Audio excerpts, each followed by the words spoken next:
माजिदा मिनाहिल से कहती है कि भई आज मुझे बड़ी शर्मिंदगी हुई तुम्हारी वजह से। तुमने तो मेरी सारी तरबियत खाक में ही मिला दी। लोगों के सामने इस तरीके से अच्छी बन गई हो कि सबको ऐसा लग रहा है कि जैसे तुम ही दूध की धुली हो। भाई हम सारे तो गुनाहगार फरेबी लोग हैं। जी आप देखेंगे कि बहुत ज़्यादा परेशान हो चुकी है मिनाहिल, क्योंकि मिनाहिल का सारी ज़िंदगी का किया धरा सारा मट्टी में और खाक में मिल चुका है। बहुत ज़्यादा परेशान है वो इस बात से। लेकिन जी आप देखेंगे कि ज़ारा जैसे ही उसके साथ ऊंच नीच करने की कोशिश करती है तो वो भी उसको दो टोक जवाब दे देती है और कहती है कि खबरदार तुमने आइंदा से कोई भी ऐसी बात करने की कोशिश की या जुर्रत की, क्योंकि मुझे पता है कि तुम कभी भी मेरी सगी नहीं हो सकती है। जिस तरीके से मैंने आप लोगों की सारी ज़िंदगी खिदमत की है, आखिर मुझे इन सब चीज़ों का क्या सिला मिला है? कुछ भी नहीं आया मेरे हाथ। लेकिन माजिदा कहती है कि अरे भाई जिस तरीके से मैंने तुम्हारी परवरिश की है, तुमने मुझे क्या सिला दिया? दर दर पे जाके मुझे जलील करने के अलावा और तुम्हें आता ही क्या है? लेकिन जी आप देखेंगे कि मिनाहिल अपने आप को काफ़ी अकेला महसूस करने लग गई है, क्योंकि जबकि वो नरगिस के घर से वापस आती है तो उसका इस घर में आके दिल ही नहीं लगता। उसको नरगिस के रूप में उसकी माँ नज़र आती थी और वो वाकई में उससे बेहद प्यार करती थी, जिसकी वजह से वो काफ़ी तसल्ली में रहती थी। उनका घर उसको बार बार याद आ रहा है, लेकिन वो कुछ कर नहीं सकती। नरगिस बार बार कॉल करके मिनाहिल से पूछती है कि अरे भाई मिनाहिल तुम ठीक हो ना? मुझे तो तुम्हारी फ़िक्र खाए जा रही है। ऐसा लग रहा है कि तुम किसी गहरी मुश्किल में फंसी हुई हो। मैं तुम्हें ऐसी मुश्किल में नहीं धंस सकती। मैं जानती हूँ कि तुम जो कुछ करना चाह रही हो ना, वो बिल्कुल भी गलत नहीं है। लेकिन तुम्हें नहीं पता है कि मैं तुम्हारा हर हाल में भला चाहती हूँ। बस इसीलिए तुम्हारी फ़िक्र कर रही हूँ। मुझे और कुछ भी नहीं चाहिए और ना ही तुमसे किसी चीज़ का कोई लालच है। जिस पर मिनाहिल कहती है कि आप माजिदा को जानती तो हैं कि आखिर वो क्या से क्या कर सकती है। आप मुझे कॉल करती हैं तो उनको ये चीज़ काफ़ी ज़्यादा बुरी लगती है। इसलिए कोशिश किया करें कि आप मुझे फ़ोन ना ही करें, क्योंकि जैसे ही ज़ारा इस घर में आई है, हर चीज़ की तबाही फनाही हो चुकी है, लग चुके हैं। और ये बात तुम्हें अब समझनी होगी, क्योंकि अब इससे कोई भी बात करना बिल्कुल भी फजूल है। उससे 10 हाथ आगे ये तुम्हें जवाब देगी और तरह तरह की बातें करेगी, जिसको सुनकर वो कहती है कि इसको शायद जिसने दी है ना, इस बात को भी बड़े अच्छे तरीके से मैं समझ चुकी हूँ। तो बेहतर यही है कि उन लोगों पर अब कोई भी किसी किस्म का एतबार न किया जाए। ये लोग किसी किस्म के एतबार के काबिल नहीं है। ये किसी भी वक्त लड़की आपको जवाब देकर यहाँ से निकल जाएगी।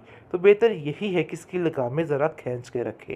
लेकिन जी आप देखेंगे कि मिनाहिल कहती है कि तुम्हें अपने बारे में सोचने का चाहिए वक्त। दूसरों की ज़िंदगियों में इस तरह से तुम जहर घोल रही हो, ये बिल्कुल भी अच्छी बात नहीं है। जिसको सुनकर साफ साफ वो कह देती है कि ये बात नहीं है। बात तो ये तय है कि अब आप लोगों को ये बात समझनी होगी। मुझे तो खुद कुछ समझ नहीं आ रही कि आखिर मैं क्या करूं।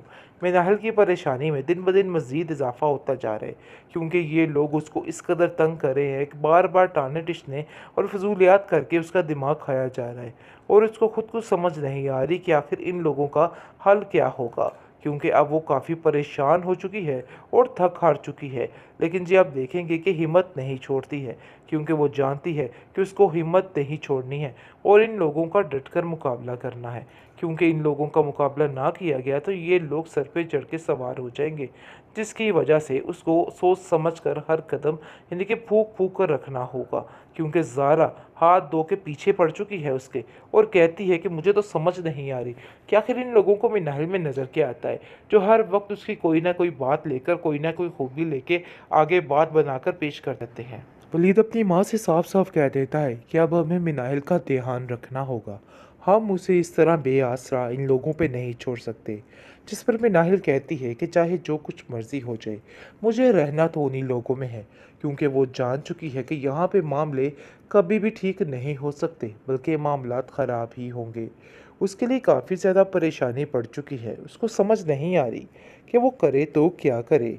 लेकिन जी आप देखेंगे कि इस बात की समझ खुद वलीद को नहीं आ रही कि आखिर वो किस रास्ते पे चल रहा है, जिस रास्ते पर उसको नहीं चलना चाहिए। बार बार हालात उसको वहीं पे खींच के ले आते हैं। बहुत ज़्यादा परेशान हो चुकी है मिनाहिल भी, क्योंकि जैसे ही ज़ारा उस घर में आती है, अपनी सारी आप बीती सुनाती है और अपनी हर बात का गुस्सा जो है वो इस पर निकालती है और उसको कहती है कि तुम जो काम करने की कोशिश कर रही हो ना, मैं बड़े अच्छे तरीके से जानती हूँ। मैं तुम्हें अच्छे तरीके से जान चुकी हूँ, इसलिए बेहतर यही है कि मेरे साथ इस किस्म की ड्रामेबाजियाँ मत करना। जिस पर मिनाहिल कहती है कि मेरे साथ कोई भी ऐसी बात बोलने की ज़रूरत नहीं है, क्योंकि मैंने ऐसा कुछ नहीं किया है। तुम जैसी हो, तुम दूसरों को भी अपने बारे में ही समझती हो, और तुम्हें ऐसा लगता है कि बाकी सब भी ऐसे हैं, हालांकि ऐसा कुछ भी नहीं है। अपने दिल से फजूलियात निकाल दो और दूसरों पर इल्ज़ाम लगाने छोड़ दो। लेकिन जी आप देखेंगे कि बहुत ज़्यादा गुस्से में आ जाता है वलीद, क्योंकि उसको पता चल जाता है कि ज़ारा फजूल किस्म की बातें कर रही है और बार बार एक ही बात किए जा रही है, यानी कि मिनाहिल को जलील करने की बातें कर रही है और प्लानिंग्स कर रही है। जिस पर उसको कहता है कि एक इशारे की ज़रूरत है, हम सब उसको निपट लेंगे और हमें पता है कि इसको कैसे ठीक करना है। जिस पर वो साफ साफ वलीद को मना कर देती है कि नहीं, कोई भी ऐसी बात करने की ज़रूरत नहीं है, मुझे पता है कि हर चीज़ आ जाकर मेरे ऊपर ही पड़ने वाली है। लेकिन जी आप देखेंगे कि परेशानी उसके लिए इस बात की है कि ज़ारा भी अब इस घर में आ चुकी है और हर वक्त उसको मज़ीद ताने तिश्ने सुनने पड़े हैं। बहुत परेशान हो चुकी है, लेकिन माजदा समझाने की कोशिश कर रही है और कहती है कि देखो ज़ारा, ये मामला वो नहीं रहा जो तुम पहले की तरह समझ रही थी। यानी कि ये पहले वाली मिनाहिल नहीं है जिसको कुछ भी बोल दो तो वो खामोशी से तुम्हारी हर बात को बर्दाश्त कर जाए। अब ये बिल्कुल बदल चुकी है, इसको पर लग चुके हैं, और ये बात तुम्हें अब समझनी होगी, क्योंकि अब इससे कोई भी बात करना बिल्कुल बेफजूल है। उससे 10 हाथ आगे ये तुम्हें जवाब देगी और तरह तरह की बातें करेगी। जिसको सुनकर वो कहती है कि इसको शायद जिसने दी है ना, इस बात को भी बड़े अच्छे तरीके से मैं समझ चुकी हूँ। तो बेहतर यही है कि उन लोगों पर अब कोई भी किसी किस्म का एतबार न किया जाए। ये लोग किसी किस्म के एतबार के काबिल नहीं है। ये किसी भी वक्त लड़की आपको जवाब देकर यहाँ से निकल जाएगी। तो बेहतर यही है कि इसकी लगामें ज़रा खींच के रखें। लेकिन जी आप देखेंगे कि मिनाहिल कहती है कि तुम्हें अपने बारे में सोचने का चाहिए वक्त। दूसरों की ज़िंदगियों में इस तरह से तुम जहर घोल रही हो, ये बिल्कुल भी अच्छी बात नहीं है। जिसको सुनकर साफ साफ वो कह देती है कि ये बात नहीं है, बात तो ये तय है कि अब आप लोगों को ये बात समझनी होगी। मुझे तो खुद कुछ समझ नहीं आ रही कि आखिर मैं क्या करूं। मिनाहिल की परेशानी में दिन ब दिन मज़ीद इजाफा होता जा रहा है, क्योंकि ये लोग उसको इस कदर तंग कर रहे हैं कि बार बार टाने टिशने और फजूलियात करके उसका दिमाग खाया जा रहा है, और उसको खुद कुछ समझ नहीं आ रही कि आखिर इन लोगों का हल क्या होगा, क्योंकि अब वो काफ़ी परेशान हो चुकी है और थक हार चुकी है। लेकिन जी आप देखेंगे कि हिम्मत नहीं छोड़ती है, क्योंकि वो जानती है कि उसको हिम्मत नहीं छोड़नी है और इन लोगों का डटकर मुकाबला करना है, क्योंकि इन लोगों का मुकाबला ना किया गया तो ये लोग सर पे चढ़ के सवार हो जाएंगे। जिसकी वजह से उसको सोच समझ कर हर कदम यानी कि फूक फूक कर रखना होगा, क्योंकि ज़ारा हाथ धो के पीछे पड़ चुकी है उसके, और कहती है कि मुझे तो समझ नहीं आ रही कि आखिर इन लोगों को मिनाहिल में नज़र क्या आता है, जो हर वक्त उसकी कोई ना कोई बात लेकर कोई ना कोई खूबी लेके आगे बात बनाकर पेश कर देते हैं।